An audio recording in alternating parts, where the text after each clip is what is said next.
कामना, कामना से कर्म, कर्म से फल। न कभी कामना रुकती है, न कभी कर्म रुकता है, न कभी फल रुकता है। यह एक क्रम चला रहा है। यही जमुना जी बहती चली जा रही हैं निरंतर। और जिसका कर्म उसी को फल मिलेगा। अच्छा देखो, 1000 गौएं हो तो आप अपनी गाय को मुश्किल से पहचान पाएंगे।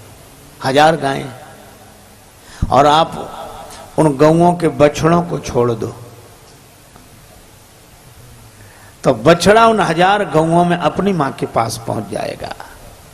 तो जैसे बछड़ा उन 1000 गौओं में अपनी मां को पहचानता है, इसी तरह आपका प्रारब्ध आपके कर्म को पहचानता है। निश्चित कर्म गति टारे नाहि टरिए।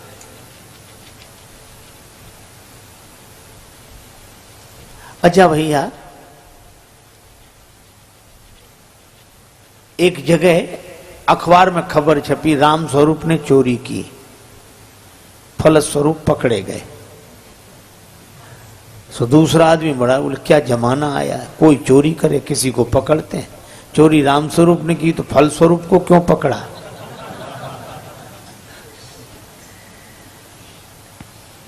तो जैसे वो फलस्वरूप का अर्थ नहीं समझ पा रहा था, इसी तरह हम समझ भले ही न पाए, पर कर्म हमारा, भोग हमारा, और इस धारा में हम निरंतर बहते जाते हैं। लेकिन क्या बचने का कोई उपाय है? प्रश्न यह है। क्योंकि निरंतर कामना होगी, निरंतर कर्म होंगे, निरंतर फल होगा, निरंतर भोग होगा, और यह क्रम चलता रहेगा। जन्म से लेकर मृत्यु तक नहीं, अनेक जन्मों तक चलता ही रहता है। तो अच्छा, आप ऐसे सोचो,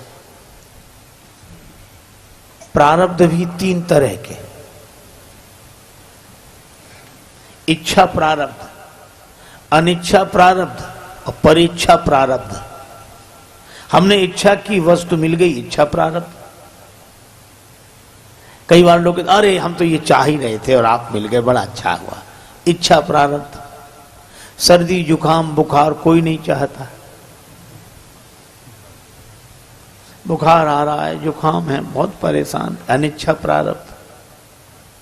और परीक्षा प्रारब्ध, और करे अपराध को और पाओ फल भोग। एक आदमी बेचारा सीधे रास्ते से जा रहा था, 2 में झगड़ा हो गया, झगड़ते झगड़ते उसी पर गिर पड़े। वो बेचारा न लेने में न देने में, परीक्षा प्रारब्ध। अच्छा, प्रारब्ध भी ऐसे कि पुरुषार्थ से प्रारब्ध का प्रभाव टल जाता है, मिट जाता है। तीव्र प्रारब्ध हुआ तो तीव्रतम पुरुषार्थ चाहिए, लेकिन ऐसा भी प्रारब्ध होता है जिस पर पुरुषार्थ कोई काम नहीं करता। बोलो अब क्या करें? कोर्ट में हार गए, हाई कोर्ट चले गए, हाई कोर्ट में हार गए, सुप्रीम कोर्ट चले गए, और सुप्रीम कोर्ट ने फैसला कर दिया, मृत्युदंड निश्चित। अब कोई उपाय नहीं। लेकिन हमारी भावना है, भक्ति शास्त्र कहते हैं उपाय है। सुप्रीम कोर्ट के फैसले के बाद कोई कोर्ट भले ही न बचा हो, पर सुप्रीम कोर्ट से मिलने वाले मृत्यु दंड से बचा जा सकता है, अगर राष्ट्रपति कृपा करे तो। मर्सी ऑर्डर लगाते हैं, राष्ट्रपति चाहे तो। इसी तरह मैं आपसे कहता हूं कि हमारा कितना ही तीव्रतम कर्म क्यों ना हो, प्रारब्ध भोगना क्यों ना हो, लेकिन मुक्ति मिल सकती है अगर भगवान चाहें तो। तभी आपने सुना होगा, जानके नाथ सहाय करे तब कौन बिगाड़, करे नर तेरो जानके नाथ करे जब कौन बिगार करे नर तेरो जानकी नाथ साय। इसमें नवग्रहों का वर्णन है। सूरज मंगल सोम प्रभु सुत बुध यरु गुरु वरदायक तेरो राहु केतु की नाहि गम्यता संग शनिश्चर होत सवेरा नाथ साय। करे जब जानक नाथ साय। करे जब जानक नाथ साय। कौन बिगाड़ करे नर तेरो जानकी नाथ साय।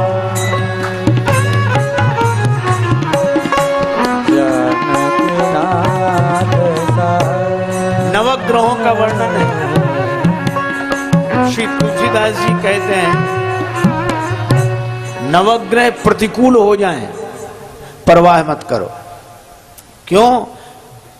नवग्रह से ऊपर भी एक ग्रह है। वह क्या? का नवग्रह से ऊपर है भगवान का अनुग्रह है। भगवान श्री कृष्ण भी यही कह रहे हैं कि कब तक जमुना जी की धारा में बहोगे, कब तक कामना कर्म फल भोग ये धारा निरंतर बहेगी। धारा में बहते जा रहे हो, धारा से लौट आओ। लेकिन धारा से हम लौटें कैसे? बह गए हैं धारा में। भगवान श्री कृष्ण कहते हैं कि धारा को उलट दो, लौट आओगे। धारा में न बहो, राधा राधा कह के मेरे पास आ जाओ। धारा में न बहो, राधा राधा राधा कहकर मेरे पास आ जाओ। मैं निमंत्रण दे रहा हूं। भगवान श्री कृष्ण जमुना जी में के जल में खड़े हैं और हाथ से इशारा कर रहे हैं, आ जाओ आ जाओ। मैं कब से प्रतीक्षा कर रहा हूं। मैं तुम्हें अपने हाथों में उठा लूंगा, फिर कोई धारा तुम्हें बहा नहीं सकेगी। अब कुछ दिए तो बहते गए, इधर आए ही नहीं, और कुछ दिए भगवान श्री कृष्ण के पास आ गए। शक्रदेव प्रपन्नाय तवास्मीति। एक बार कोई प्रपन्न होकर कह दे कि हम आपकी शरण में हैं, बस। अच्छा, शरणागत को बड़ा आनंद है। वैसे भी आप देखो, अगर आप पैदल पैदल चलो तो सड़क के 100 नियम हैं। बाईं तरफ चलो, आगे पीछे देखकर चलो, अरे नीचे भी देखकर चलो, केले का छिलका न पड़ा हो। तांगा बचाओ, साइकिल बचाओ, मोटरसाइकिल बचाओ, कितना झंझट। इन सबको बचाओ, और तो और पैदल चलने वालों तक को बचाओ। कई बार लोग सिर नीचा करके ही चलते हैं, किसी से भी टक्कर हो जाए। एक आदमी सिर झुकाकर चलता, किसी से भी टकरा जाता, और टकराने के बाद सिर उठाकर कहता बड़े गधे हो। लोग हंसते हैं कि ये कैसा आदमी खुद ही तो टकराता है और सामने वाले को गधा कहता है। एक दिन वो आदमी सिर झुकाए जा रहा था, संयोग से गधे से ही टक्कर हो गई। तो सिर उठाकर बोला बड़े, और जो देखा बोले अब आप तो आप ही हैं, अब आपसे क्या कहना।